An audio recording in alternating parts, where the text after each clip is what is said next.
They sold you a beautiful map, didn't they? A neat, clean chart with 20 clearly marked stops.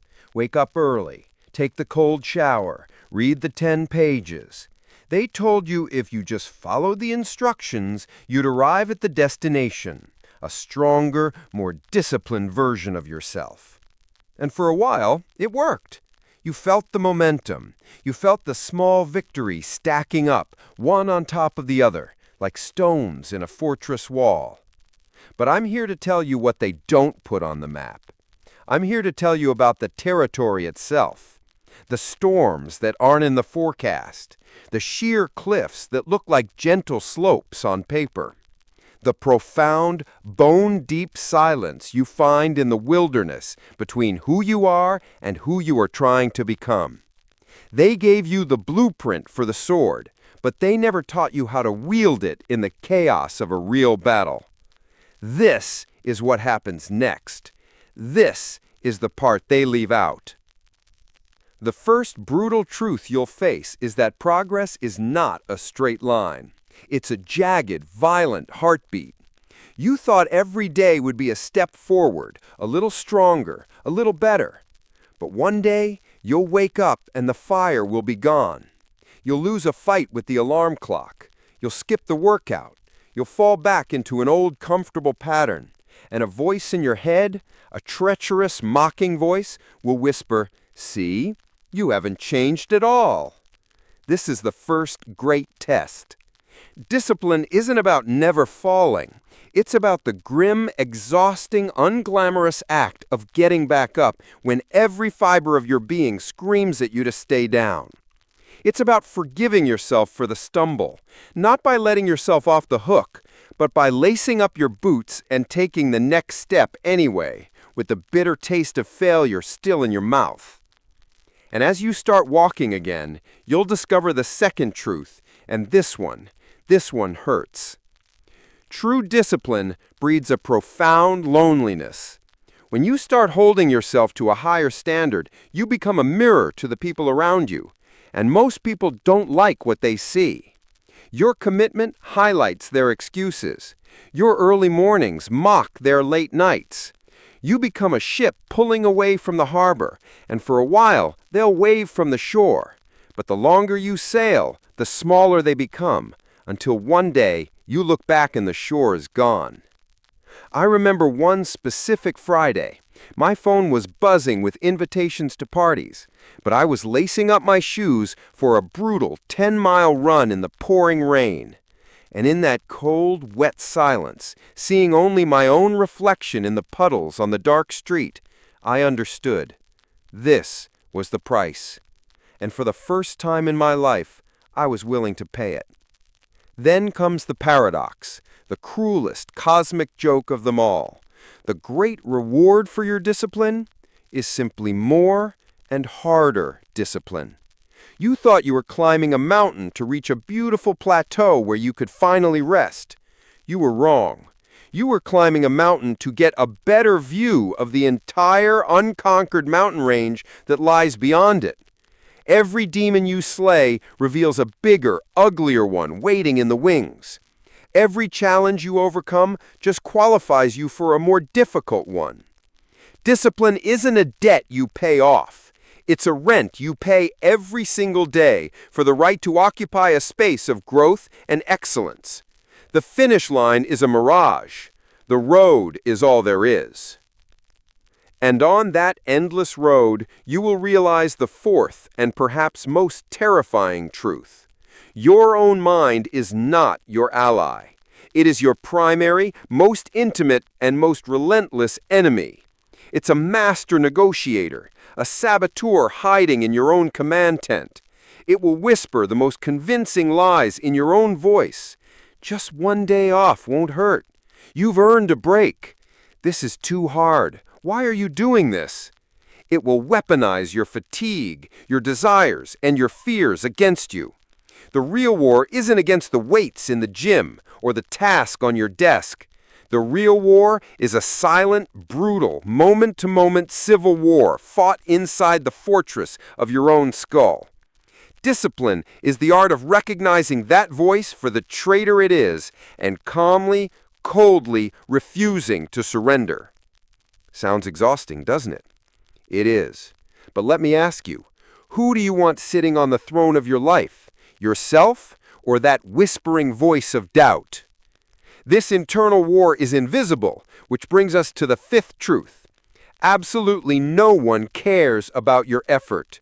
They will only ever celebrate your results. No one is going to give you a medal for waking up at 5 a.m. when you were exhausted.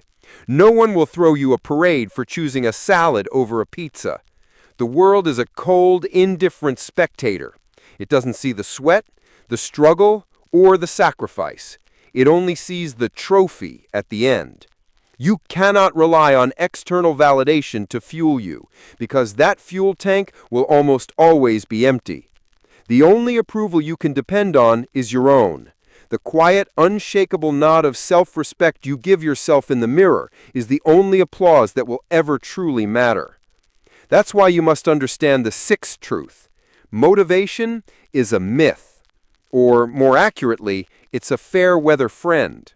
It's the spark that might get you started, a glorious, intoxicating burst of energy. But it's fleeting. It's unreliable. It will abandon you on the coldest, darkest, rainiest mornings. And that is when discipline takes over. Discipline is the grim, robotic act of doing what you said you would do long after the feeling you set it in has left you. It's a choice, a cold, hard, conscious decision, not an emotion. To build your life on the shifting sounds of motivation is to build a house in the path of a hurricane. And as you master this, you'll uncover a more subtle enemy. The seventh brutal truth is that your most dangerous foe is not hardship, but comfort. Hardship is an obvious threat. It's a monster with claws and fangs, and you know you have to fight it. Comfort is a warm, sweet poison. It's a velvet cage. It's the slow, gentle erosion of your will to strive. It whispers that you've done enough, that you deserve to be content. The moment you begin to believe that, you begin to stagnate. And in the universe of growth, stagnation is just a slow death. The true warrior is not the one who can endure the most pain, but the one who can resist the most tempting pleasures. And yet here lies the great secret, the eighth truth that makes it all worthwhile. Discipline is the only true freedom. It sounds like a contradiction, doesn't it? We think of discipline as restriction, as a set of rules. But it's the opposite. The person who is a slave to their impulses, to their moods, their appetites, their procrastination, is not free. They are a prisoner in the cage of their own weakness. By saying no to your lower self, you earn the power to say yes to your highest goals.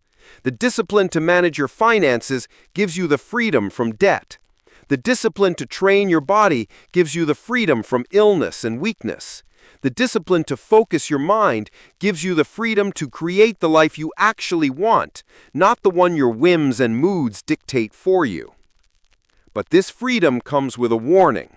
The ninth brutal truth. Burnout is a very real, very dangerous cliff. You are not a machine. A blade that is sharpened constantly without ever being used or rested will become brittle and shatter. Unrelenting, merciless self-flagellation is not discipline. It is self-destruction. True discipline is tempered with wisdom. It's the wisdom to know when to push through the pain and when to strategically retreat and recover. It's understanding that rest is not weakness. It is a vital part of the process. It's how you consolidate your gains, heal your wounds, and prepare for the next battle. Ignore this, and your war for self-improvement will end not in victory, but in collapse. But all of these 9 truths, they are merely the perimeter walls. They describe the shape of the battlefield. If you forget everything else I have said, remember this next one, because this isn't just another truth. It's the one that holds the entire fortress together. It is the key to the whole kingdom. And the final truth is this. The most important battles you will ever fight are the ones no one will ever see. It's the quiet decision to get off the couch. It's the silent screen you swallow when you push for one more rep. It's the invisible act of choosing the difficult, important task over the easy, meaningless distraction. Your character is not forged in the spotlight in front of an audience. It is forged in the silent, lonely hours, in the crucible of your own private commitment. So yes, the map they gave you was a lie, not because the directions were wrong, but because it could never prepare you for the reality of the journey. This path is not about feeling good. It's not about motivation or public glory. It's about forging an identity. It's about repetition until the action becomes part of you. It's about stacking those invisible wins day after day until your very essence is transformed.